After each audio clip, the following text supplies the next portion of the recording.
Have you ever felt like a prisoner within your own mind? Do you end the day with an exhaustion that doesn't come from the body but from the soul, as if you've fought a silent battle no one else sees?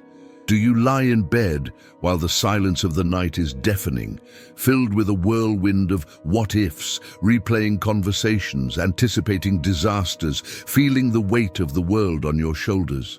Do you feel like your peace is a hostage, constantly threatened by things you have absolutely no control over? If a voice inside you screamed yes, then pay close attention. You are not alone in this fight, and this feeling of being crushed is not a sign that you are weak. It is proof that you have been fighting the wrong way, in a war that is impossible to win. But what if I told you there is a key to this prison, a way to lay down your arms in this internal battle and declare your freedom? That key exists. It is an ancient secret, a philosophy forged in fire to create an unshakable serenity in the midst of chaos. It is the art of focusing your energy like a laser only on what is in your power, and learning to let go of everything else as if it were poison. This is the power of Stoicism, not as a dusty theory, but as an operating manual for your mind. This isn't about becoming cold and indifferent. It's about becoming lucid, precise, and indestructible. If you are ready to stop outsourcing your happiness and forge your own inner strength, the clock is ticking, and every second you waste in this mental prison is an insult to your true potential. Don't be a casualty of a life half-lived, a shadow of who you could be. Subscribe to this channel now and take the first step to reclaim the peace that is yours by right. Chapter 1. The Tyranny of Uncontrollable Things.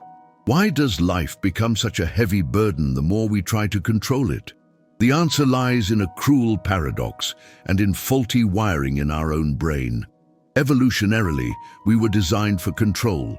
Our ancestors, who better controlled their environment, finding food, building shelter, avoiding predators, were the ones who survived. Their brains developed a bias for threat anticipation and a desire for certainty. This wiring, once a survival advantage, has become a source of modern suffering. We live in a world of abstract complexity, but our brain still operates with the software of the savannah. It sees a stressful work presentation or a passive-aggressive comment on social media and triggers the same. Panic alarms once reserved for a saber-toothed tiger. This need for control manifests as a silent dictatorship in our minds, ruled by two twin tyrants, the what-if and the should. What if drags us into imaginary catastrophic futures. What if I fail the interview? What if they don't like me? What if I get sick? The should chains us to an unchangeable past. I should have said something else. He shouldn't have done that to me. Life should be fairer. We spend our days oscillating between anxiety for a future that doesn't exist and resentment for a past that cannot be rewritten, completely neglecting the only place where life actually happens, the present. And this tyranny has a real physical cost. Chronic stress releases cortisol, which in excess impairs sleep, suppresses the immune system, raises blood pressure, and can lead to a host of illnesses. Worry is not just a mental state, it is a physical act of aggression against one's own body. And the most seductive lie this tyranny tells us is that it is a form of virtue.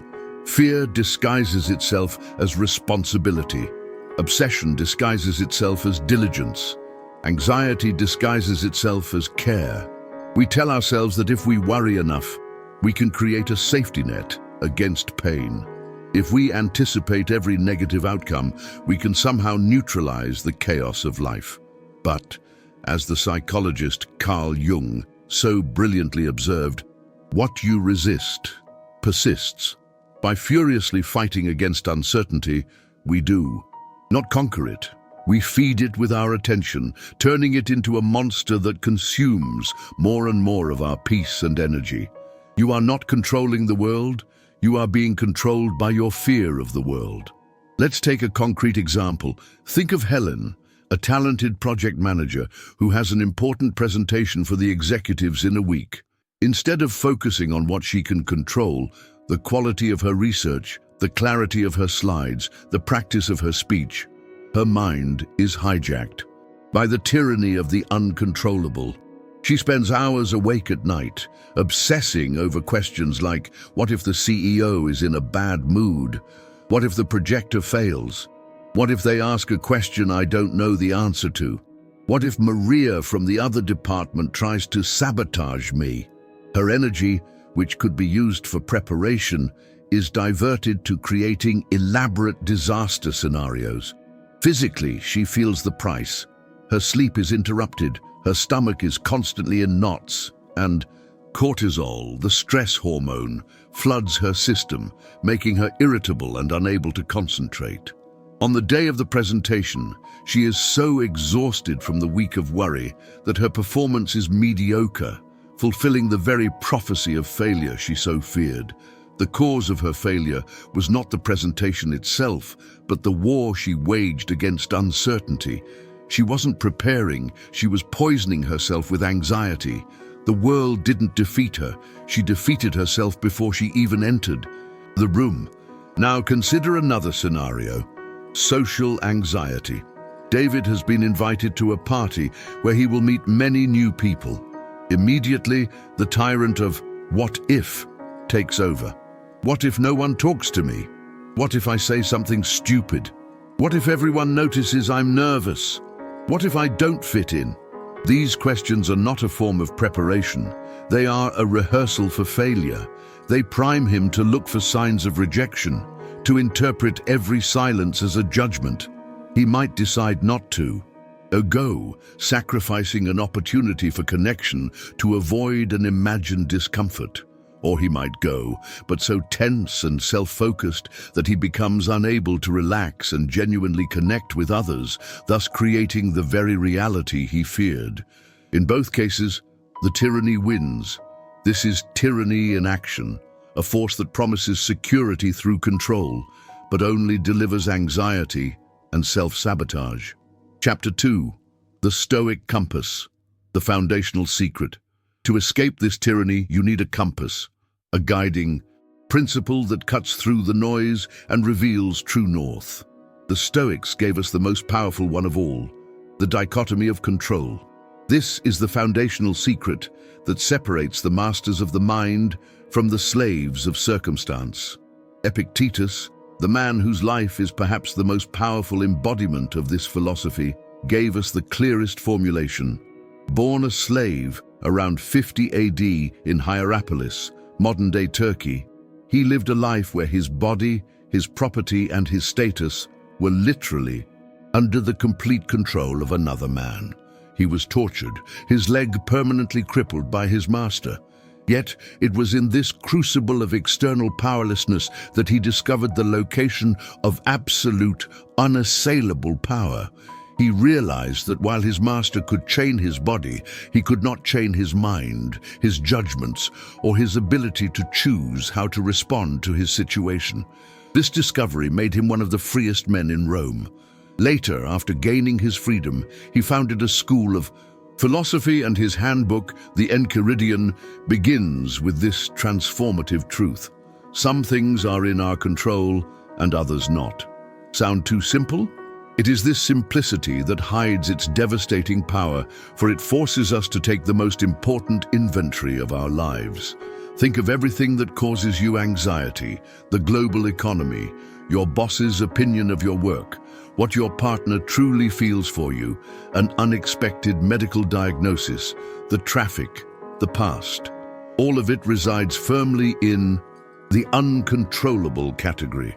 To fight against this is literally a form of insanity. It is shouting at the rain to stop. So what is left? Where is your true power? It resides in your inner world, your judgments, your choices, your actions and reactions. This is your kingdom. The reason this distinction is so powerful is because it forces you to stop wasting 100% of your energy on things that give you 0% control. Marcus Aurelius, the most powerful man in the world at the time, struggled with this daily. He didn't write meditations for us. He wrote it for himself, to engrave this truth upon his soul. You have power over your mind, not outside events. Realize this, and you will find strength. When this truth ceases to be a phrase and becomes your operating system, something miraculous happens. Your peace stops being a fragile condition, dependent on external circumstances, and becomes a conscious, unshakable decision. Let's deepen the examples with narratives. The social media. Criticism. You post something you're proud of, an article, a photo, an opinion. Hours later, a negative comment appears, dripping with sarcasm or criticism. The instinctive reaction is a hot flush of defensiveness, of anger. You start typing a furious reply. Pause. Apply the dichotomy. That person's comment is outside your control. Their mindset, the bad day they might be having, their interpretation of your words, all uncontrollable. Trying to beat them in a comment war is like wrestling a ghost. You only exhaust yourself. What is in your control? Your decision to respond or not. Your ability to ignore. Your choice to consider if there's a kernel of truth in the criticism that might be useful. Your decision to block or mute. By focusing only on what you control, you retain your power and your peace. You refuse to allow a stranger on the internet to become the master of your emotional state. The uncertain relationship. You're in a relationship and the other person seems distant. Your mind panics, creating stories. He, she doesn't love me anymore. There's someone else. I did something wrong. You feel the impulse to demand answers, to check their phone, to try to force a confession or a reassurance. Pause. The dichotomy. The other person's feelings, thoughts, and inner state are fundamentally outside your control. Trying to force intimacy or extract the truth will only push them further away. What do you control? Your own communication. You can choose to express your feelings calmly and vulnerably. I've been feeling a distance between us lately, and it makes me feel insecure. Is everything okay? You control your decision to trust or to set a boundary. You control your own dignity by refusing to act out of panic. You focus on being the best partner you can be, and you accept that the other person's ultimate choice belongs to them. The sick child. Your child has a high fever in the middle of the night. The mind leaps to the worst-case scenarios. Meningitis, a serious illness. Panic sets in. Pause. The dichotomy. The illness itself, the virus or bacteria, is outside your control. What is in your control? Administering the medicine on time, measuring the temperature, keeping the child hydrated, calling the doctor for advice, making the decision to go to the hospital if the symptoms worsen. Your calm and presence, which are comforting to the child. By focusing exclusively on these controllable actions, you shift from a panicked parent to an effective, a caregiver. You channel fear into useful action rather than letting it paralyze you. This is not passivity, it is surgical precision. It's to stop punching walls and start using your strength to build your inner fortress. Chapter 3. The Architect of Reality, Mastering Perception. Once you have the compass of the dichotomy, you need to understand that you also control the lens through which you see the world. The Stoics knew millennia ago what cognitive science confirms today. It is not events that harm us, but the stories we tell ourselves about them. An event is just a neutral fact. Suffering is the interpretation. You are not a victim of the world. You are the architect of your experience. Seneca, one of the most eloquent Stoics and an advisor to Emperor Nero, wrote extensively about anger in his work, On Anger. He argued that anger is never an inevitable reaction, but the result of a specific set of judgments. I have been harmed, this was intentional, and this is unacceptable. These are judgments, stories, and because they are judgments, they can be examined and changed. He wrote, "The greatest remedy for anger is delay. This pause is not for the anger to fade, but to give reason time to examine the judgments that caused it. Imagine the classic example of the traffic jam. The heart races, the jaw clenches, you feel the poison of anger spreading through your body. The story you're telling is, "My day is ruined. This is a disaster. The universe is against me." You become a helpless victim. Now rewrite the story. Okay, traffic, uncontrollable, but my time and my mind are mine. This is an unexpected opportunity for silence, to listen to an audiobook, to simply breathe. The external situation hasn't changed 1 millimeter, but you have just leaped from a reality of hell to one of peace. Let's take a deeper example. Imagine you are laid off from your job. The fact, your employment contract was terminated. The reactive, catastrophic story. I have failed. I am useless. I will never find a good job again. My life is over. They betrayed me. The result is despair, depression, and a paralysis that prevents the search for new opportunities. Now, the Stoic story. Pause. Fact. The job ended. Judgment. I control the meaning I give to this. The alternative story. This is painful and scary, but it does not define me. This chapter has ended, which means a new chapter can begin. What did I learn from this job? What skills do I have? This is a vast opportunity to reevaluate what I truly want from my career. The pain is a signal for growth. One story leads to paralysis. The other leads to action and resilience. The same applies to a compliment. Someone says, "You're a genius."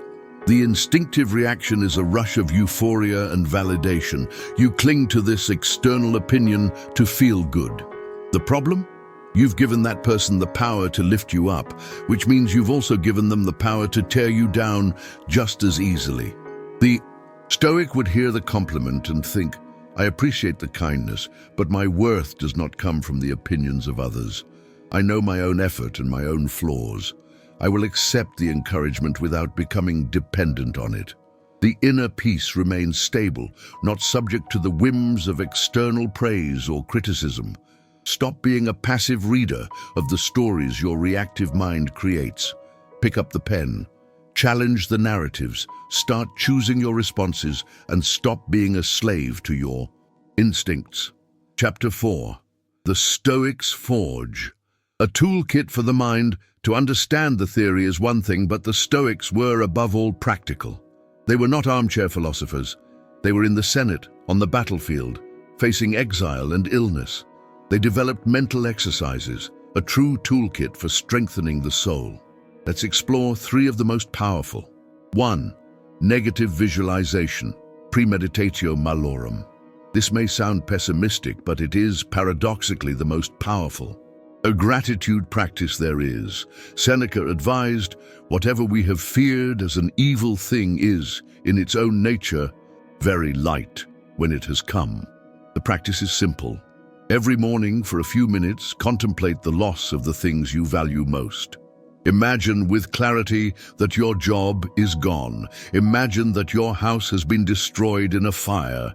Imagine that a loved one is no longer with you. Do not dwell on the morbidity to the point of depression, but feel a glimpse of the sting of that loss. The result is twofold and profound. First, upon opening your eyes and seeing that your job is still there, that your house is standing, that your loved ones are safe, you are flooded with an overwhelming and authentic wave of gratitude. Breakfast with your family ceases to be a routine and becomes a precious gift. Work ceases to be a burden and becomes an opportunity. You stop taking your life for granted. Second, you prepare yourself psychologically for the impermanence of life. Life is fragile and uncertain. Loss is inevitable. By visiting these possibilities in your mind, you remove the shock factor. If one day adversity truly knocks on your door, you will not be completely shattered by shock and panic. You will have already rehearsed resilience. You will have built a psychological resistance to the worst-case scenario, freeing yourself to live with more courage and less fear in the present.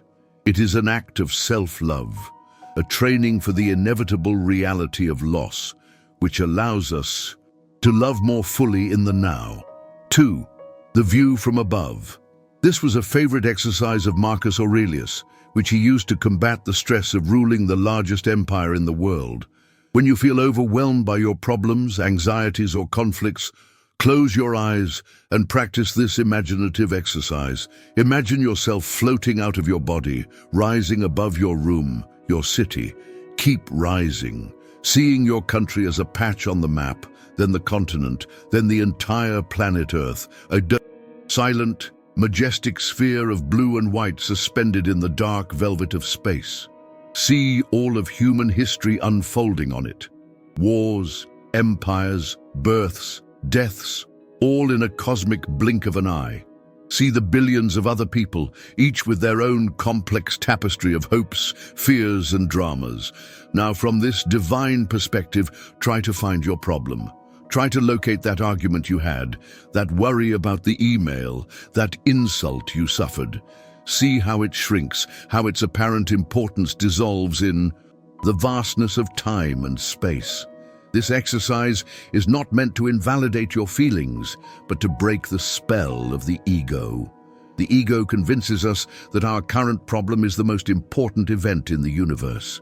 The view from above reminds us that we are a small part of something imensamente maior. Ela nos devolve a humildade, a perspectiva, e com elas, uma profunda sensação de calma. 3. The Philosophical Journal. Marcus Aurelius left us the greatest example of this with his meditations. This is not a diary to record what happened today. It is a laboratory for the soul. It is a space to dissect your thoughts, examine your judgments, and train your mind. At night, set aside 10 minutes to converse with yourself on paper. Ask yourself Stoic questions. Where did I act today based on fear or ego instead of reason? When did I confuse what was in my control with what was not, and suffered for it? Was there an opportunity to practice patience, courage, or compassion that I missed? How can I do better tomorrow? What can I be grateful for today, even if the day was difficult? Writing forces clarity. By putting your anxious thoughts on paper, you externalize them, robbing them of the power they have when they spin uncontrollably in your head. You become your own therapist, your own Stoic coach. This act of daily self-examination is what transforms philosophy from something you read into something you live and become. Chapter 5. The Arena. From reaction to response with. These tools in hand, welcome to your inner dojo, your gym for the soul. Every day is a workout. Every frustration is a new weight to lift for your spirit. Reaction is your old reflex, a worn neural pathway. It is an amygdala hijack, the part of the brain responsible for fear, which floods your body with adrenaline before your prefrontal cortex. The seat of reason has a chance to intervene. It's the weak, untrained muscle. It is the echo of your wounded ego. It gives you a false sense of power that lasts a second and a regret that can last for days. Response is your new superpower. It is forged in the silence, in the space you courageously create between what happens and what you do. It is the act of engaging your prefrontal cortex. How do you forge this? Feel the trigger. Become a detective of your own sensations, the knot in your stomach, the blood boiling. That's the alarm. It's the signal to activate your power. Activate the pause. This is your superpower, the ability to stop time. Take a deep breath. A single conscious breath is the switch that turns off the autopilot of anger and fear. Ask the decisive question. In that silence, ask, would the person I aspire to be react impulsively right now, or would they respond with strength, calm, and wisdom? Repeat. Repeat, repeat. Every time you choose response over reaction, you are literally carving new neural pathways in your brain. You are building a highway for wisdom next to the old dirt road of reactivity. You are not suppressing anything. You are in command. You are the master, not the puppet. Chapter 6. The Ultimate Rebellion, True Acceptance. If you follow this path, you will reach the mountaintop, a mais incompreendida e poderosa de todas, a aceitação.